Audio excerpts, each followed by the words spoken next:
Salam alaikum, salam damai sejahtera. Berita baik kali ini adalah mengenai ragi dan garam. Seorang ibu cerita pada saya, ketika dia sudah membuat adonan roti, kemudian dia menabur ragi. Kemudian setelah diaduk, yang terjadi apa saudara? Adukan roti itu mengembang, sehingga nanti kalau sudah dipanaskan jadi roti yang enak dinikmati. Tapi ibu itu juga cerita, suatu saat dia membuat kue, namanya cakwe. Dia sudah lakukan seperti biasa bikin roti, dan dia ingin cakwe itu punya rasa khas, agak keasinan dikit gitu, karena itu ditaburi garam. Sudah bikin 2 kali tapi nggak jadi. Kemudian ibu ini tanya-tanya ke temannya, kemudian ada teman yang seorang ahli makanan menceritakan, nah bagaimana bumbu-bumbu yang ibu berikan. Dia katakan, ya biasa saya membuat roti seperti itu, coba dicek lagi bumbunya. Akhirnya ibu itu cerita bumbunya lengkap satu persatu.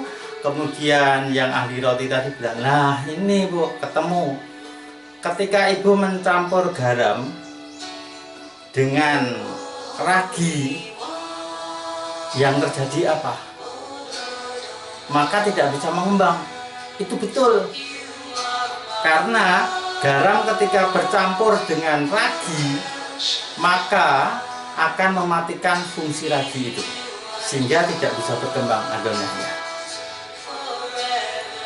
Nah, dari kisah ini saudara-saudara, kita akan melihat apa yang dikatakan Adonai Yeshua tentang garam dan ragi. Kepada para muridnya yang mengikutinya, Adonai Yeshua mengatakan, kamu adalah garam dunia. Di suatu saat Yeshua bicara juga kepada para muridnya, berjaga-jagalah terhadap ragi orang Farisi, ragi orang Saduki, juga ragi Herodes. Saudara-saudara, kita melihat di sini, kalau kita lihat dari status dan fungsinya, garam itu bisa dikatakan sebagai status. Status orang yang sudah diselamatkan, dipenuhi Roh Kudus, mengikuti Yesus disebut garam dunia.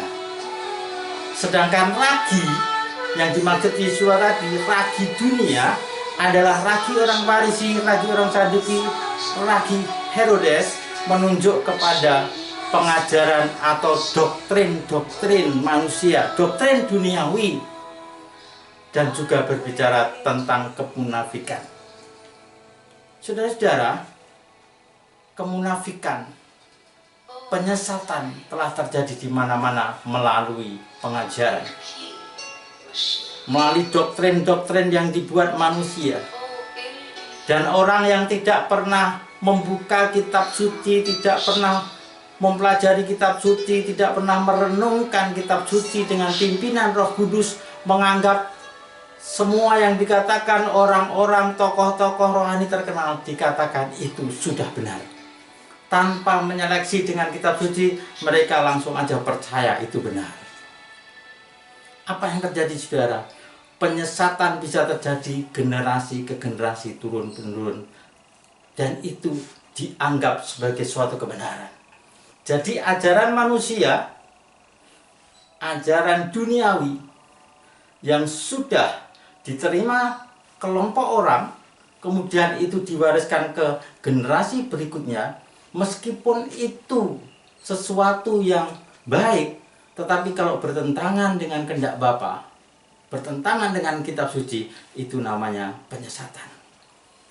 Dan kalau itu sudah berlangsung generasi ke generasi, yang terjadi apa saudara? Dianggap satu kebenaran. Saudara-saudara, kita melihat di sini, ragi telah menyebar kemana-mana. Dan ragi membuat satu pengembangan kehidupan manusia yang terus dari satu generasi ke generasi berikutnya, dan pengembangan itu menuju kebinasaan karena itu penyesatan berdasarkan ajaran-ajaran yang salah. Dan siapakah yang dapat mematikan, menghentikan ajaran-ajaran sesat itu dalam kehidupan? Satu yang kita tunjuk adalah garam dunia. Ketika garam dunia ini melakukan perannya, fungsinya sebagai garam dunia, yang terjadi apa saudara? Fungsi ragi, yaitu penyesatan itu akan berhenti. Akan mati fungsi ragi pengajaran sesat itu kalau garam dunia mulai bergerak, menyetop atau menyatukan diri dengan ragi, maka ragi itu akan mati. Tetapi sebaliknya, saudara, kita melihat di sini, kalau garam tidak berfungsi sebagai garam, maka ragi itu menguasai garam. Adonai Yesus mengatakan, kalau garam dunia itu sudah menjadi tawar hambar, mau dengan apa diasinkan lagi. Ini membuat satu kehidupan ini mulai terlihat. Siapakah yang garam dunia? Siapa yang garam dunia? Garam dunia menunjuk pada status. Ragi menunjuk pada budaya, ciptaan manusia. Ragi tadi berbicara tentang kemunafikan juga. Saudara-saudara, kehidupan ini memang indah, tapi penyesatan selalu terjadi di mana-mana. Orang yang sesat mengatakan, ketika dalam penyesatan, mengatakan hidup itu indah. Tapi kalau orang itu sudah diluruskan jalannya, dibukakan oleh roh Tuhan, sehingga dia melihat dirinya, oh ternyata saya sesat. Barulah mereka itu melihat yang dilakukan dulu, ternyata bukan ajaran Elohim, tapi ajaran manusia yang dianggap kebenaran. Saudara-saudara, misalkan kita melihat ragi orang Farisi dan Saduki ini. Mereka sejak awal sudah menyuap tentara-tentara Romawi yang menjaga kubur Yesua itu. Orang Farisi tahu persis bahwa Yesua itu bangkit. Tapi mereka menyuap para prajurit Romawi yang melihat kejadian nyata Yesua bangkit itu, katakan, kamu saya kasih uang, tapi kamu harus cerita ke semua kota, ke semua orang, bahkan ke atasanmu, bahwa murid-murid Yesua datang mengambil mayat Yesua itu pergi. Jadi mayatnya Yesua tidak ada dalam kubur itu karena dicuri murid-muridnya, bukan karena bangkit. Ini ragi, saudara. Ragi penyesatan ini kalau terus terjadi, dipercaya satu kelompok ke anaknya, ke anak cucunya, terus-menerus dari satu suku ke suku lain, terus menyebar berita ini menjadi berita kebenaran dan dikatakan Yesua tidak bangkit. Kalau orang yang mengatakan Yesua bangkit itu bohong, lah mulailah ini terjadi. Ini penyesatan, saudara. Dan itu hanya bisa ditangkal oleh garam dunia. Garam itu membuat adonan sayur menjadi enak. Semua masakan yang memerlukan garam seperti sayur mayur akan jadi enak, nikmat dinikmati kalau ada garamnya. Dan kalau garam itu berfungsi sebagai garam dunia, maksudnya garam dunia itu adalah orang yang bersangkutan ini mengerti kehendak Bapa, melakukan kehendak Bapa, kemudian menolak semua ajaran-ajaran sesat. Ini namanya berfungsi. Jadi semua pengajaran sesat, ragi-ragi dunia, ragi-ragi kemunafikan, itu bisa ditangkal hanya oleh garam dunia. Karena itu, saudara-saudara, kalau kita percaya kepada Yesua, tidak hanya statusnya sebagai orang Kristen. Kalau statusnya sebagai orang Kristen, tapi tidak mengerti kitab suci, tidak mengenal kehendak Bapa, maka itu bisa masuk dalam penyesatan. Misalkan ada ragi dari gereja, tokoh tertentu mengatakan, kalau kamu aktif ke gereja, kamu akan masuk surga. Saudara tahu, itu bisa menjadi pegangan seseorang yang aktif ke gereja dan mereka tidak perlu memahami kitab suci, mengenal kitab suci secara dalam, yang berarti tidak mengenal kehendak Bapa, maka mereka bukan masuk ke dalam kerajaan surga, tapi ke dalam kerajaan kebinasaan. Karena apa, saudara? Yang bisa diselamatkan dan masuk kerajaan surga hanya orang-orang yang melakukan kehendak Bapa yang di surga.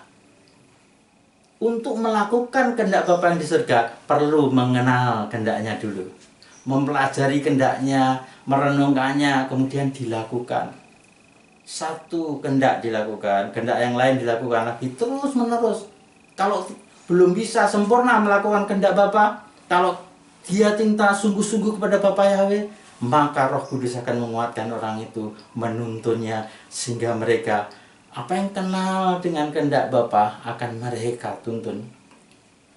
Roh Kudus akan tuntun terus, dan mereka diberkati sehingga melakukan kehendak Bapa. Jadi di sini, saudara-saudara, penyesatan sudah terjadi di mana-mana. Bagaimana kita bisa menangkalnya? Sekali lagi saya katakan, seorang garam dunia harus menjadikan dirinya sebagai garam. Karena garam dunia sebagai status, maka untuk bisa dirasakan banyak orang harus berperan sebagai garam dunia. Yang artinya seorang garam dunia harus menggarami sekitarnya. Yesus katakan, kamu harus melakukan perbuatan baik, perbuatan kebenaran, melakukan kehendak Bapamu yang di surga, supaya nama Bapa dimuliakan. Yang untungnya bagi kita juga, kita beroleh keselamatan, berkat hidup dengan segala kelimpahannya. Kasih karunia diberikan kepada kita, saudara-saudara. Dan kita melihat di sini, ada banyak orang Kristen yang tidak bisa berkembang. Harusnya bertumbuh 20 tahun jadi orang Kristen, tapi tidak pernah bertumbuh dalam imannya, dalam kasihnya, dalam pengenalannya akan Elohim. Tidak tumbuh, hanya begitu terus. Mengapa, saudara? Karena mereka statusnya garam dunia, tapi mereka bercampur dengan ragi dunia. Mereka menerima ragi dunia dalam hidupnya, sehingga tidak ada perkembangan dan pertumbuhan. Karena itu, saudara-saudara, setiap ragi harus ditangkal, dimatikan. Kalau garam hanya menerima bercampur dengan ragi, diaduk demikian rupa dalam hidup ini, menyatukan pengajaran sesat dengan dirinya, maka tidak akan menghasilkan satu perkembangan kehidupan, pertumbuhan keimanan, pertumbuhan kekristenan. Tidak ada pertumbuhan, sehingga nama Bapa tidak dimuliakan. Tetapi kalau garam dunia memperlakukan dirinya sebagai garam, ketika ragi datang akan ditangkalnya, dan fungsi ragi akan mati. Dan kalau garam, ya garam, tidak dicampur dengan ragi. Karena itu, di samping berjaga-jaga terhadap ragi dunia, tolaklah ragi dunia itu. Pengajaran sesat, kemunafikan, tolaklah, dan berjalanlah dengan garam dunia yang hidup karena firman Bapa Yahweh dan pimpinan Roh Kudus. Saudara-saudara, biarlah berita singkat ini menjadi berkat bagi kita, berkat Bapa atas kita di dalam nama Yesus Mesias. Saudara yang melihat mendengar ini diberkati, dipulihkan hidupmu, dituntun jalan hidupmu, sukses bagi saudara dalam nama Yesus Mesias. Haleluya. Amin.